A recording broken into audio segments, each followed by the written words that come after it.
ും പുനരധിവാസം പൂർത്തിയാക്കാൻ കഴിഞ്ഞിട്ടില്ല എന്നത് അടക്കമുള്ള കാര്യങ്ങൾ ഈ ഉപതെരഞ്ഞെടുപ്പിൽ ജനങ്ങളുടെ മനസാക്ഷിയെയും വോട്ടിനെയും ബാധിക്കും എന്ന് പി.സി. വിശ്വനാഥ് പറഞ്ഞു. ചൂരൽമലയിലെ അവസ്ഥയും നമ്മൾക്കറിയാമെന്നും ആ കാര്യമെല്ലാം ജനത്തിനും വോട്ടർമാർക്കും അറിയാമെന്നും നിലമ്പൂരിൽ 10,000-ലേറെ വോട്ടുകൾക്ക് ആര്യാടൻ ഷൗക്കത്ത് വിജയിക്കുമെന്നും പി.സി. വിശ്വനാഥ് പറഞ്ഞു.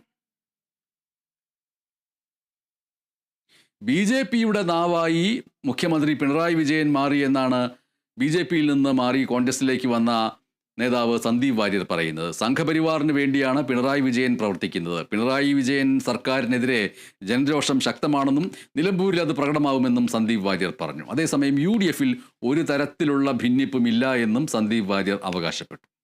പിണറായിസം എന്ന വാക്കുകൊണ്ട് ഉദ്ദേശിക്കുന്നത് സമ്പൂർണ്ണമായിട്ടുള്ള ദുർഭരണവും ജനവിരുദ്ധ നയവും BJPക്ക് കീഴടങ്ങിക്കൊണ്ട് BJPയുടെ നാവായി പിണറായി വിജയൻ മാറുന്നു എന്നുള്ളതാണ്.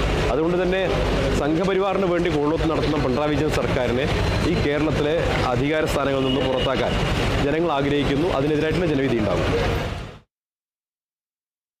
നിലമ്പൂരിൽ PV അൻവർ മത്സരിക്കുന്നത് UDF-ന്റെ വിജയത്തെ ബാധിക്കില്ല എന്നാണ് യൂത്ത് ലീഗിന്റെ സംസ്ഥാന ജനറൽ സെക്രട്ടറി PK ഫിറോസ് പറയുന്നത്. പിണറായിസത്തിനെതിരെയുള്ള വോട്ടുകൾ ഒരു കാരണവശാലും ഭിന്നിച്ചു പോവില്ല.